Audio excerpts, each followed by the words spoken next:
Happy New Year, everyone. Hope your holiday season was good. The New Year's starting off with a bit of a gut punch. MTV is officially off the air. The end of an era. I've been puttering around the studio this Christmas break, just getting a lot of things in order for the start of the new year, some cleaning, of course, listening to music, and it's been really nice to reset and recharge. Today, though, we've got to pick out a VHS to have playing in the background while we go over my Christmas records, vinyl, pickups from thrift stores, and some cassettes, and we've got a filter VHS that I recently picked up. And we're going to have that playing in the background. I wasn't too crazy about Filter when I was younger. Of course, they're big hits I listen to frequently on the radio, but I want to get reacclimated to them. Got a bunch of CDs at the thrift store. I've been going through them, getting them digitized and, not digitized, ripped into iTunes so I can sync them to iPods. You saw Led Zeppelin there. Those were some of the thrift store records I picked up that you're going to hear about. Yeah, I'm just generally curious what you guys think about these kind of longer B-roll openings. I really like doing these to kind of set the vibe and the tone of the video rather than just popping on screen and saying, hey, what's up, everybody? I got some new, fresh stuff. That doesn't mean that I'm going to do the B-roll thing every time I start a video, but there's something I really enjoy about filming them and including them in the edit. Anyway, let me know what you think. Today, we've got three things to cover, folks. We have all the Christmas records I got for Christmas, some recent thrift store pickups that probably aren't going to go in my collection, but rather will go to my friend Josh's shop to be sold. I don't know that any of these I'm going to take to the record shop. I think I'm just going to sell them myself in Josh's shop. Now, if you are going, who's this Josh guy? What's the shop? I made a video all about where I take some of my records and the other vintage things that I find, t-shirts, electronics, cameras, all that kind of stuff. And you can watch that video and see what I'm talking about. So we're going to go over that. I've got a little cassette haul here that I picked up at Canesville Collectibles, and some of these are going to stay in my collection while a few will go up for sale. So yeah, those are the three things. Christmas haul, vinyl records from the thrift stores over Christmas break, and some of the stuff I'm going to take to Josh's shop, as well as some cassettes that I picked up, some pretty good ones too. So I hope everyone had a wonderful holiday season, whether it was Hanukkah, Christmas, whatever Festivus you celebrate, and that you had a great new year and you're ready to kick off 2026 like I am, personally, with a little more discipline, a little more sacrifice, a little less indulgence and impulsivity. Looking back on 2025 was not the way that I wanted it to go. But what did 2025 bring? It brought this channel, this project on documenting my vinyl record journey, my midlife crisis, my analog midlife crisis on YouTube. Anyway, enough of the chit chat. Let's cut to the chase. What did I get for Christmas from Santa Claus? All right, so first up, Lana Del Rey, Paradise. This is still sealed. I haven't opened it because I wanted to make this video and maybe later on share my thoughts about some of these records that I haven't heard. Now, I have many of Lana Del Rey's records. She speaks to me. You may not like her. It may not be your vibe. She is my vibe. Her music is my vibe. I love it, and I am stoked to have Paradise. There are a few other records of hers that I am waiting to find through Homer's when they do a used drop. So we'll see if those come to fruition. Okay, so we finished with Lana Del Rey. You guys know what I feel about old Lana Del Rey. And then the next album that I got, because this was a little too pricey for me to pony up for. These records, especially the double LPs, are getting pricey. But I wanted to try the new Arcade Fire record. This one is called, forgive me for forgiving it, Pink Elephant. This came out maybe 6 months ago or so, but I saw it at the record shop and it was like $50, and I'm like, I can't do it. I can't do it. Now, my core Arcade Fire experience is with Neon Bible and Suburbs. I love both of those albums. They're just a part of my 20s that I revere. Living in Florida, going to grad school, then living in Los Angeles. I absolutely love them. I need to get Reflector as well. I kind of skipped Reflector as I trailed off from listening to music more actively. I talked about that in my first video that I posted on this channel. Anyway, I'm stoked to get this. And I want to really sit down and listen to this record. I don't often do that because a lot of the records I have are records that I've listened to for a big chunk of my life. So I have them on to create a vibe in the room, to create a kind of a background energy. So while I'm working, editing a video, cleaning something, pricing records, I have that music playing in the background. I don't actually just like listen to it. And I don't want my first time listening to Pink Elephant or a few of the other records here to be in my truck. I want to listen to them subsequently in my truck, but I want the first time to be spun on vinyl, sitting in the studio, and actually listening to them. So a couple other records. I'm trying to round out my new order. So I finally got this one, which is Low Life, Fact 100 Low Life. Yeah. It's a reissue, 2022 reissue. So this one I've already listened to because I've heard it plenty of times in the past. Forgive me for not being great with the album titles. I really suck at song names and album titles, okay? My brain just doesn't store them. I'm good with the band name, obviously, but I tend to suck with the record names. But this one is excellent, and I love it. I love all of New Order stuff, and it's been wonderful listening to it over and over and over again the last few months. And then we have New Order Movement. Finally got this one. This one's a 2019 reissue from UK, made in Germany. Simple, inexpensive, especially compared to Arcade Fire, and I've listened to this numerous times. Now I'll get into a couple. One I have listened to, these other two I still have not, but trying to round out my Depeche Mode, so I got Playing the Angel. Very excited to have this. My wife is a huge Depeche Mode fan. She and I have watched their live performances on DVD, on YouTube, a ton. And I did not listen to Depeche Mode a lot when I was younger. My older sister did, and so I absorbed it, but I didn't seek it out myself. But I have really started to seek it out as I've gotten older, and I want just a different energy in the studio when I'm working. And Depeche Mode is just perfect for some of the moods and the energy I want to summon in my space when I'm working. Now, this was a gift from my brother-in-law. And usually when we do Christmas gifts, we kind of make a list and people get from our list. So we kind of know what to expect when we get it. So when I opened this one, I had just a huge reaction. I gasped out loud because I was not at all expecting to get this. So this is my brother-in-law. He's a big vinyl collector, has an amazing collection, and he's had some really great pickups recently. But he got me a promo copy of the Batman Forever soundtrack.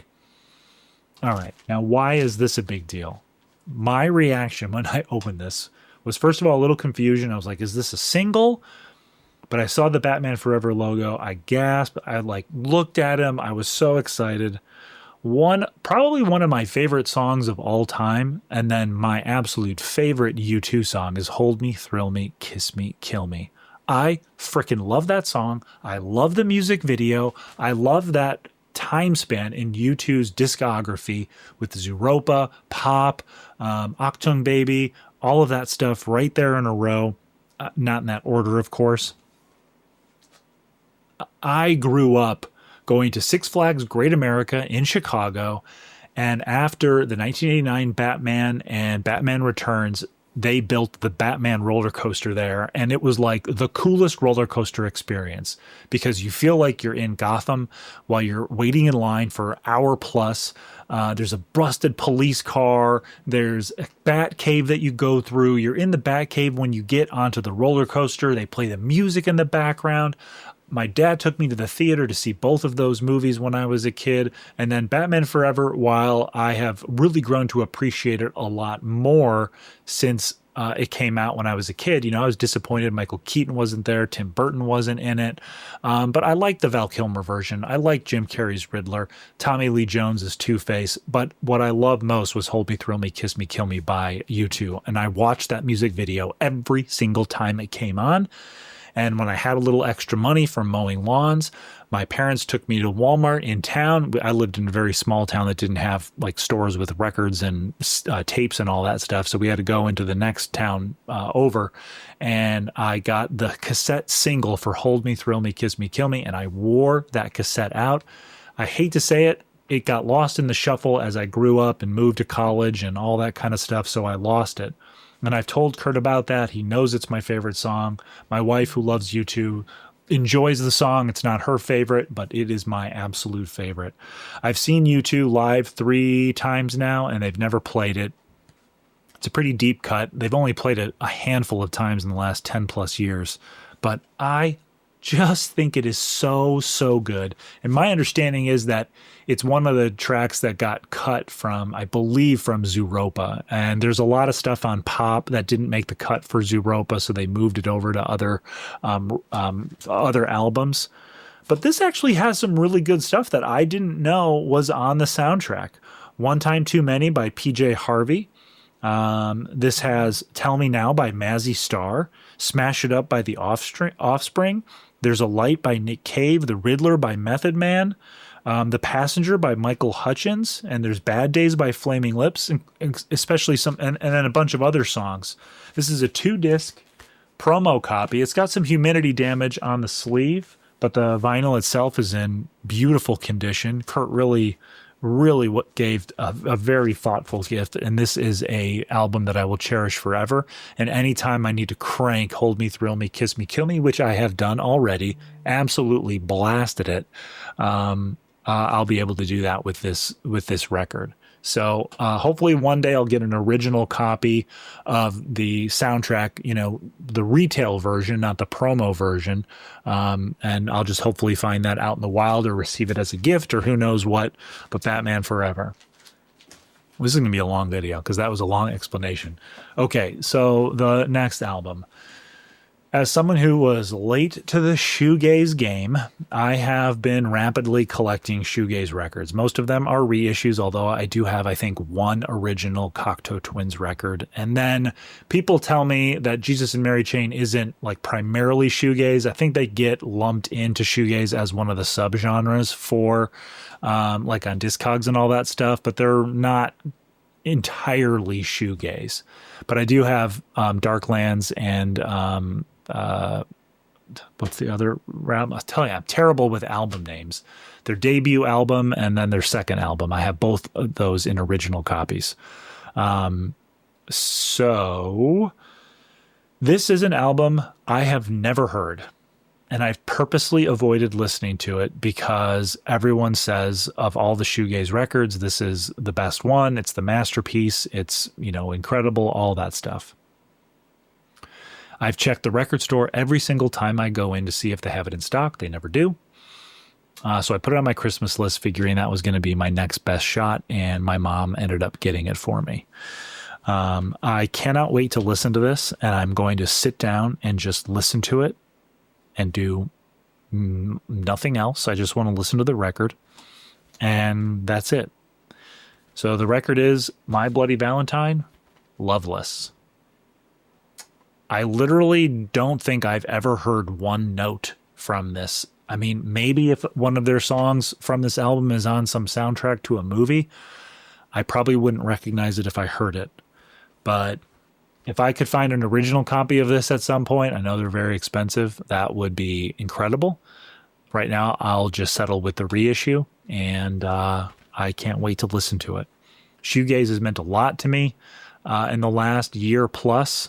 It's like it was the vibe of music that I needed but didn't know existed. And I know there's a lot of ignorance there. Some of you might be rolling your eyes. How did you not know about these bands and that particular genre or subgenre of music?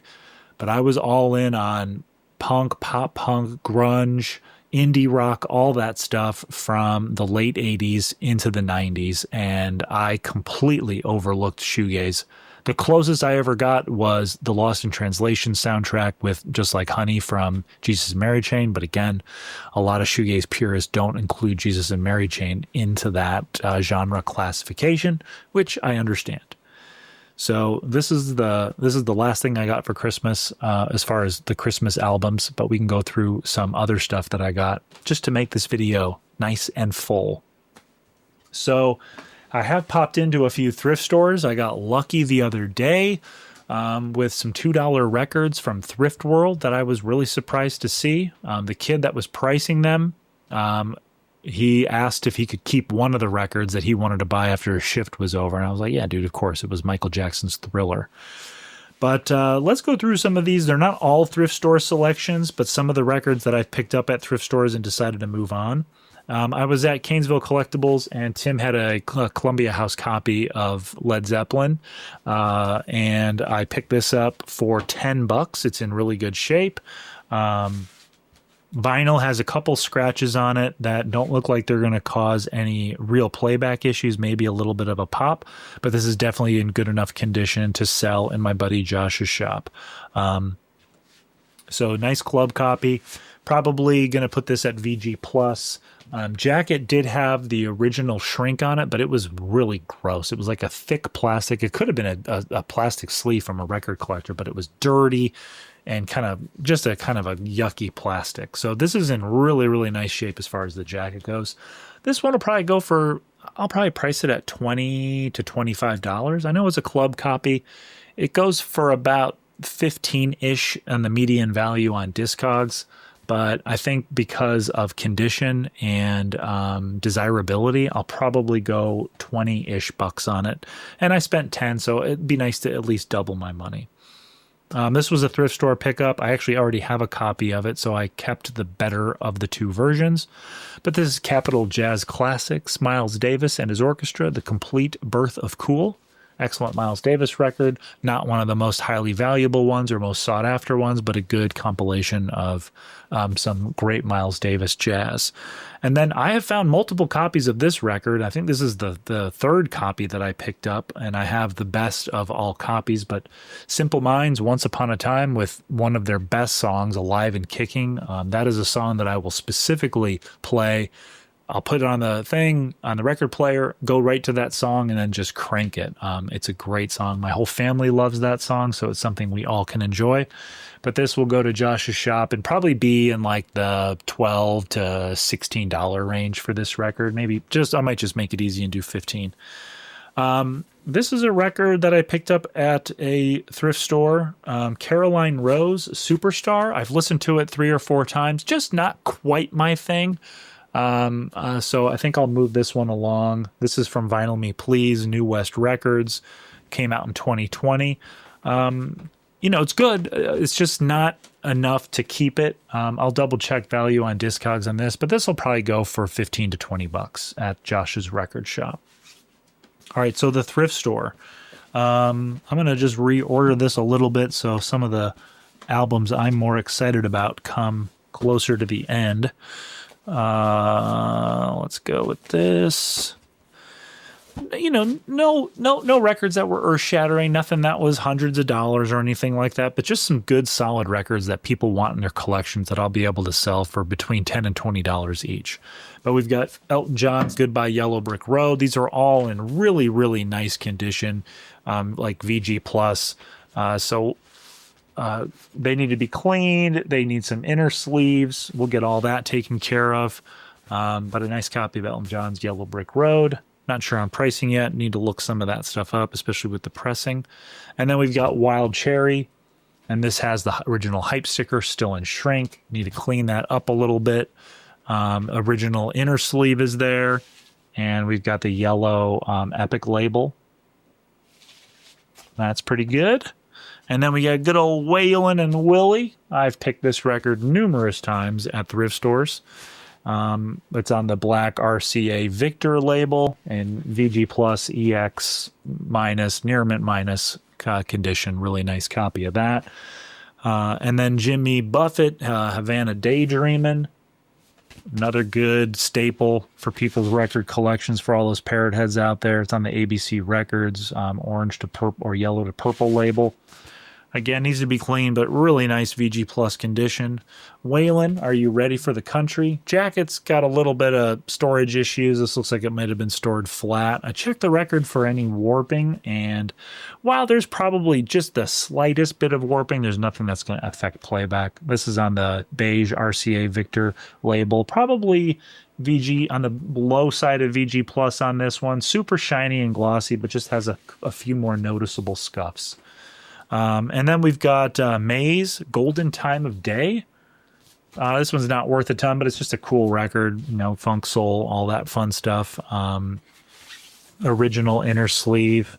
And then let me just check what we've got for vinyl condition and label. We've got the red capital label. This is like EX, near mint minus. I know, there's no such thing as EX, whatever. And then we got Willie Nelson, The Sound in Your Mind. I've never picked this record before. It's got a little bit of water damage. Jacket's not very good, but Willie always sells well. Pretty dirty. Need to clean it up on that Columbia label with red and then the dark orangish yellow lettering. So that'll be good. And then I've never had this record out in the wild. It's not super rare or valuable, but I've just never had this one. I think I've had the 45 for the main single off of this. But we got Tony Basil, Word of Mouth. This has, of course, Mickey on it. And that's a really fun song. This is on the Chrysalis label. Probably VG on this one. Not as good a condition. Pretty dusty. We'll get that cleaned up. And then Eric Clapton, 461 Ocean Boulevard. First time picking this record as well. Got a nice gatefold on there. Some water damage on the cover, but most of the kids that buy these records don't really care about that stuff. And then we got the beige RSO. Pretty nice. These will do well. This one was pretty good. Fleetwood Mac in Chicago. I think this is more of the blues, early Fleetwood Mac before, you know, Stevie and all that stuff started happening, where we've got like the Rumors era. Jacket's in pretty rough shape. I'd probably say G condition on there, but the vinyl's all pretty nice. This is on the white Blue Horizon label. So vinyl is probably VG Plus condition. Really nice and shiny, just needs a good cleaning. Never picked that record before. And then the best one from the bunch was Def Leppard Pyromania. I have picked this record a few times. Got a little bit of splitting going on up there. Otherwise, the jacket's in, you know, VG minus condition. Got the plastic inner sleeve on the Mercury label, black. Vinyl's beautiful. I mean, near mint minus, really, really nice copy. Tempted to keep this one, but really for Def Leppard, while I listen to Pyromania a lot, my main thing is Hysteria, and I have a beautiful copy of that, so I'm pretty good there. Last record, the thrift store that I go to and have gotten some amazing records over the last couple years, stopped doing Media Monday for a while. And Media Monday was when all media was 50 cents each, and I used to go and clean up on vinyl.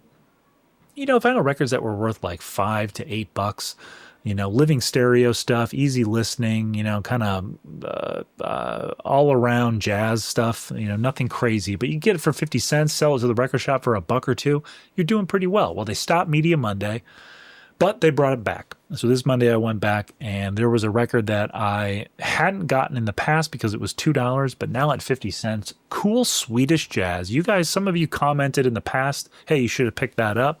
At $2, it wasn't worth it, but 50 cents, all about it. So I'm going to keep this one, give it a listen, and see what we think about old cool Swedish jazz. I think that'll be a good addition to the jazz collection. All right, so we're done with 2 of the 3 things we are going to do. The last one is to go over some of these cassettes. So these cassettes were at Canesville Collectibles. Tim often gets cassettes in, and he prices them at $3 a piece. And I think if you buy 4 or 5 of them, you get $1 off per cassette. So I usually buy in bulk, and we had some good ones this time. The cases are in a little rough shape, so I have some replacement ones that will make these look a little bit nicer. But the tapes themselves look to be in pretty good condition. But we have Simple Minds, Real Life, one of the clear, kind of dark-colored cassettes. That was a good pickup. We got the Beatles, Rock and Roll Music. That one's in pretty good shape as far as the cassette goes. We got the Grateful Dead Best of Skeletons from the Closet. Grateful Dead's always a good pickup, even on cassette. Lou Reed, New York. I picked an original pressing of this record at a thrift store. I probably should have listened to it before I sold it, although Lou Reed's stuff isn't like in my main focus of collecting. But that record did pretty well when I sold it to the record shop. And then Dave Matthews Band, Under the Table and Dreaming. I had switched over to CDs by the time this record came out and probably got this from Columbia House or BMG. But this is the second time I picked it up on cassette, and this cassette is yucky. So I'm going to make a video all about how I clean these cassettes, and you will see me take these from filthy and disgusting to nice and clean and sounding good again. And then I've got, what do we got here? We got Collective Soul, Hints, Allegations, and Things Left Unsaid. Got those 90s cassettes, which are harder and harder to find, especially late 90s. This one's nice and clean and in good shape. And then we got the Cranberries, No Need to Argue. This one needs a very good cleaning because it is dirty as well. I believe I have a copy of this, but it's a different design. So I'll double check which one sounds the best and keep that one. And then one of the cooler cassettes I picked up was the soundtrack to Twin Peaks. I was like, no way. But this one is a little bit dirty, so I'm going to have some cleaning to do. But Twin Peaks soundtrack, that is definitely a keeper. And then another copy, I have picked a couple of copies of this, but we have the Cure Disintegration. And that's always a good pickup. This will probably go to the record shop, or this will probably go to Josh's shop where I'll sell it there. And then the one I was most excited about, and I've already listened to it, and I love it, is Mazzy Star, She Hangs Brightly. And this one is worth a pretty little penny as far as cassettes go. So I am stoked for this to be my first real exploration of Mazzy Star. I, of course, knew about Mazzy Star when they were out. I didn't gravitate toward it because I wanted all the fast, high energy, you know, all that kind of stuff when I was younger. And this was too slow, but it is not now. And I am stoked to have this in the cassette collection. So those are all the things that I picked up for Christmas at the thrift stores the last couple weeks, which has been, you know, pretty slim pickings with the holidays and getting ready to have family in town. Haven't been able to check records as much, and there just haven't been that many people dropping off records at the thrift store. One thing I will say about the thrift store, Goodwill here in the Omaha area raised their price for vinyl from $1 each to $4 a record. Now that's going to put a big dent into the vinyl acquisitions that I have. Now I'll pay $4 for a record that I'm going to keep in my personal collection, but $4, you know, you saw at $2 each, I wasn't picking up records that are worth between $5 and $8 to the record shop because I pretty much, a best case scenario, I'm going to break even on those. So at $4, it's going to take something pretty special at Goodwill for me to bother buying it for sale to the record shop. I could probably do a little bit better if I sell them in my friend Josh's shop, but it's going to depend on what the record is. If it's records like Eric Clapton and Fleetwood Mac and Def Leppard, I'll pay $4 for those all day, even if I'm going to flip them. So that was a little bit of a disappointment, but it's great to see that vinyl is so healthy that the thrift store, Goodwill in particular, raised their price to $4. And also it means that I'm going to take fewer records and they will get into the hands of people that, you know, want to spend less money on building their collection. So it's bad for resellers, but still not that terrible for people who are collecting vinyl records for themselves through thrift stores. I just wanted to say, too, for those of you who aren't subscribed, I know a lot of YouTubers do the whole subscribe to my channel spiel. I don't really care about my subscriber count. It's a vanity metric for me, and while it is an indicator of sort of like the success of your channel or the growth of your channel and all that stuff, for a project like this where I just want to document my vinyl journey, it's not a big deal. Where does it become a big deal? I want to create content for all of you that might be testing a product like a record dewarper product or a cartridge for a record player or something to clean records or cassettes, furniture for record collecting, whatever it is. And the companies that want to partner with you tend to want to see your subscriber count as their primary indicator of whether or not they're going to collaborate. I think the best metric is what kind of engagement you get in your comments and what your sort of views to subscriber ratio are. If you get a lot of views but have maybe a lower subscriber count, it shows that there is not only a lot of passion about the category, but a lot of passion about your channel. So the point being, if you have not subscribed to the channel, please do so. If you're concerned that subscribing means you have to pay something, or I'm going to email you or contact you, or you're going to be on the hook for something, subscribing on YouTube to a channel is free. It doesn't do anything but give you notifications every time that person uploads a video or makes a post or whatever. It's just a great way to have a connection to the channel so that you are notified when the video posts. And the benefit to me is, as I show subscriber count increasing, it makes me more attractive to brands who might want to feature products or have me test products on the channel. Now, do I want this channel to be all about selling you guys stuff and talking about products and this thing and that vinyl thing and all this stuff? No. But that is a fun way to incorporate other things about vinyl record collecting and the vinyl record community into the channel. So something to think about. You certainly don't have to subscribe, but I'd appreciate it if you did for that reason and just so that you don't miss getting notifications for the video. If you guys have any questions about the records that I got for Christmas from the thrift store, the tapes, my buddy Josh's shop, please drop them in the comments down below. Otherwise, I think that's going to be a wrap for this video. Happy New Year, everyone. 2026 off to a great start. Got some vinyl records to listen to, and I can't wait to listen to a couple of them for the very first time. So I appreciate you being a part of the channel, commenting, even if there's some slightly snarky comments because you guys think I'm touching the records when I'm showing you the labels. I'm not. So everyone just relax. I know I'm not like getting the vinyl record out of the sleeve perfectly the way that it's supposed to be done, but I am being very careful. I'm not scratching them. I'm not getting my fingers all over them. So just relax.